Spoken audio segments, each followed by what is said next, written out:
Kaibigan, maganda po topic natin mga habits na pwede gawin natin nung tayo ay bata pa, pero itong same habit bawal na gawin. Pag senior, 70, kahit edad 50, ingat na tayo sa ganitong mga habits. So yung mga dati nating gawi nung kabataan, wag na natin gagawin pag tumatanda, delikado. Number 1, 10 lahat to. Number 1, pagliligo ng sobrang lamig. Okay? Pag bata tayo, gusto natin maligo ng malamig, di ba? Yung mga athlete, recommended yan. Meron pa nga nagre-recommend na mainit muna ang ligo, tapos sa dulo, may cold shower. Actually, pwede yan sa bata. Pampagising, pampalakas, pangbigay ng energy kung bata ka pa. Kung malakas pa yung katawan mo, kaya niya labanan yung lamig. Kaya lang, pag senior na at sobrang lamig, delikado. Bakit? Yung mga may sakit sa puso, yung mahihina ang baga, anong mangyayari? Pag malamig kasi ang tubig, nagko-constrict o lumiliit ang mga arteries. So, lumiliit ang arteries sa balat, sa internal organs, pati sa puso. So, kung meron kang cardiac strain, may heart issue, may barado sa puso, delikado. May pasyente ako dati may heart failure, tapos naligo siya ng malamig. O, nakwento na lang sa akin, namatay na siya. Namatay pagkaligo, siguro around 48 years old. Although may heart failure naman siya. Kasi minsan yung sobrang lamig, hindi kaya ng katawan ng may edad. Isa pa, yung sobrang lamig, pwede mag-cause ng hypothermia sa elderly. Plus, nagbubuhos pa siya, di ba? So, medyo ingat tayo sa ganito. Number 2, pagbubuhat ng mabigat. Okay, pag bata ka pa, kaya mo magbuhat ng ilang timba, di ba? Yung iba, nagbubuhat ng bigas, kaya. Pero pag may edad na, tama na. Bakit? Mahina na yung mga buto natin. Pwede kayong ma-slip disc, delikado. Dito sa likod, pag biglang pagbuhat mo, may lumagutok, baka maoperahan kayo sa likod. Tsaka pag naoperahan na o na-slip disc, halos hindi na normal. Lagi ng sobrang sakit. Diba? Delikado. So yung buhat o pag any extreme form of exercise, mahirap na. Isa pa, medyo uso ngayon yung high intensity workout. Ayan, nababasa ko yan. Yung imbis na mag-exercise ka ng 1 oras na dahan-dahan, maganda yan sa senior, lakad lang, o brisk walking. Ang gagawin nila, 5 minutes lang o 10 minutes, pero super bilis ang takbo o super bilis yung exercise. Yung heart rate, papaabutin ng sobra taas. Ano ba? 160, 180 heart rate. Alam ba gusto nila? So, pwede yan sa bata kung gusto nyo. Pero pag matanda na, delikado itong mga high intensity. Baka ma-stroke, baka ma-heart attack. Okay. Number 3, pag-akyat ng hagdan. Diba? Pwede yan sa bata. Diba? Nakasulat yan. Walk up the stairs for good health. Pwede yan. Kaya lang, pag senior ka na, may arthritis ka, masakit ang tuhod mo, overweight ka, hindi ko gaano pinapayo gawing exercise yung akyat baba ng hagdan. Masakit sa tuhod, masama sa tuhod.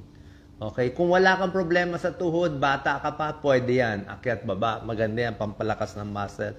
Pero pag bad knees, may arthritis, ingat na. Baka lalong masira ang tuhod. Isa pa, pag medyo 50, 60 years old, mapapansin nyo, akyat ng hagdan, hinihingal na kayo. Dati, di ba, umakyat ka ng hagdanan, okay lang. Ngayon, hapo ka na, tapos ang lakas na ng tibok ng puso. So, ano nangyayari? Mahina na kasi yung puso. Okay? Isa pa, mapapansin nyo, yung mga mabababang bangko, di ba? Pag may edad ka na, hindi ka na makatakyat.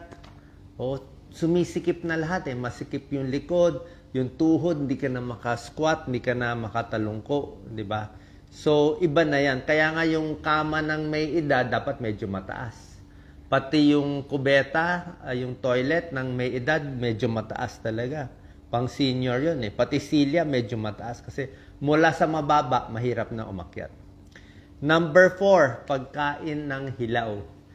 Kilawin, sushi, steak na medium rare, o yung manok na may dugo-dugo pa. Kung bata ka, okay lang kumain ka ng sushi kahit baka ma-food poisoning ka, kakayanin mo. Kaya lang ang may edad, delikado ma-food poisoning. Diba? Delikado yung pagtatae, magdadiarrhea, baka maubusan ng fluids eh. Isa pa, may mga bakterya yan eh, mga hilaw na itlog, delikado rin. Pag matanda, food poisoning, baka kumalat sa dugo infection, sepsis, septic shock, mas mabilis mamatay pag senior, delikado. Number 5, pagkain ng matitigas. Pag bata ka, di ba, gusto ko yung mga butong pakwan, matitigas na banana chips. Di ba? O gusto natin yan. Kaya lang, pag matanda ka na, marupok na ang ipin, ang bilis na mabali ang ipin. Bukod dito, yung mga malalaking prutas, let's say, mga melon na malalaki, yung malalaking slice, mapapansin mo, pag bata ka, kaya mo kainin. Pero pag senior na, medyo mabilis na mabulunan. Meron nagcho-choke eh, hindi makahinga. Bakit? Pag tumatanda, nababawasan ng laway. Yung saliva, ang problem. Tapos, bukod dito, mas hirap na lumunok. May dysphagia. Number 6, yung pag-fasting. Matagal na hindi pagkain. Diba? Uso ngayon, intermittent fasting. Diba? Yung iba nga, 16 hours, hindi kumakain eh. 8 hours lang kumakain. Kung bata ka, siguro kaya mo to, nagda-diet, makakayanin mo. Pero pag senior na, about 50, 60, 70, hindi na pinapayo. Unang-una yung blood sugar, pwede magloko. Pwede bumagsak blood sugar mo, tagal magutom. Pwede magasgas ang tiyan. Kung may diabetes, hindi maganda. Kung may heart problem, hindi rin maganda yung matagal na fasting. Kung may kidney issues, di ba, mahirap din. Okay, dapat nga sapat na tubig para hindi masira kidneys.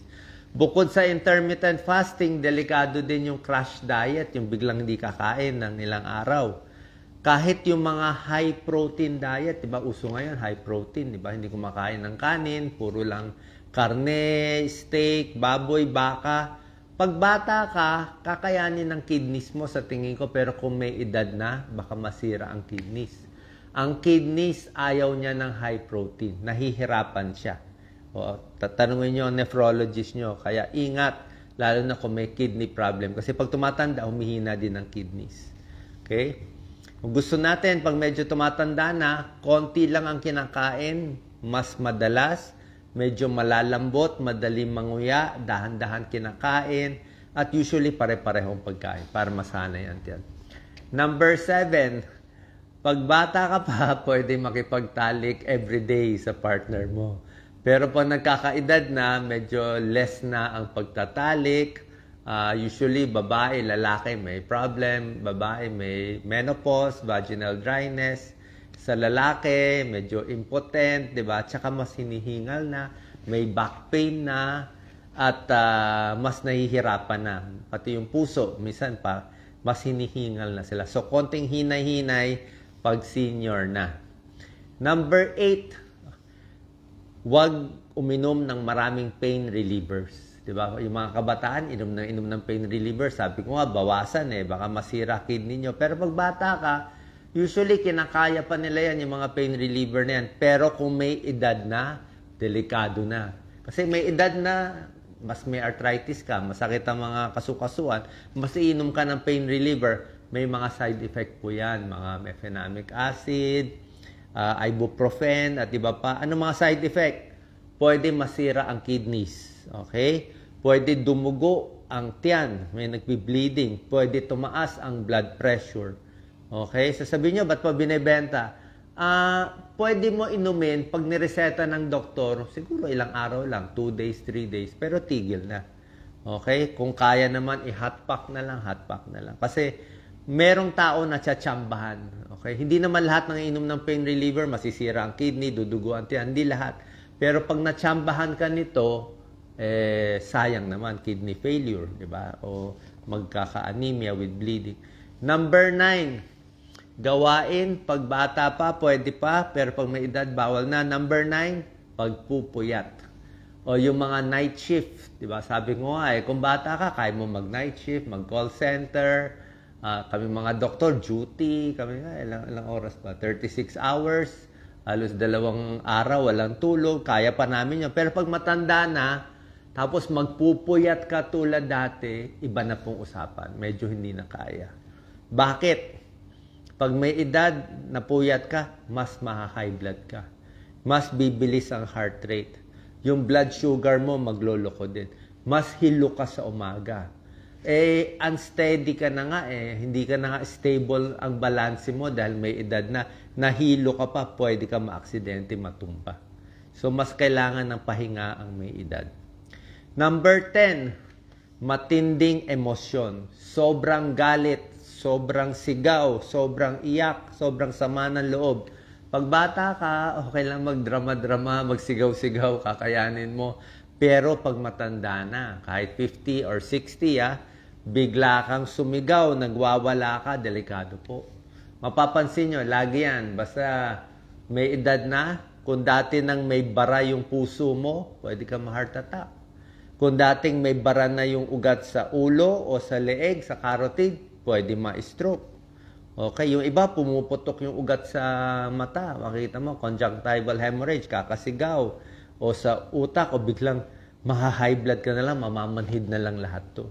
So, aging kasi, kaya ingat sa matinding emosyon. Okay?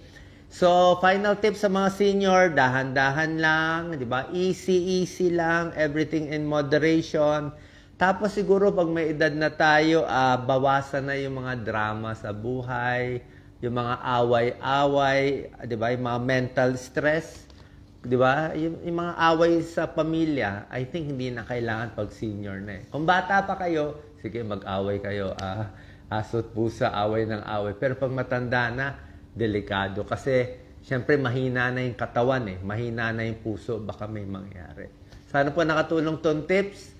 Mga dating gawain natin, pero ngayon, actually may dagdag pa pala ako, naisip ko lang ngayon. Yung biglang tayo. Oo, yung biglang tayo. Pag bata ka, biglang tumayo ka, okay, di ba? Bagong gising, biglang tayo. Pag matanda na, hindi na pwede ang biglang tayo. Bakit? Pag bata ka pa, maganda pa yung mga ugat mo, yung mga arteries mo. Pag tayo mo, biglang magko-contract, tuloy ang dugo sa ulo.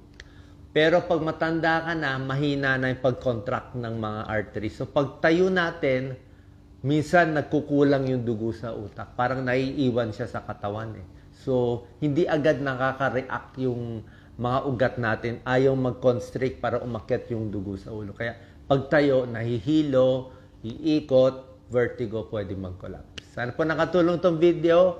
10 habits na medyo iwas na pag tayo ay may edad. God bless po. Thank you. Share po natin.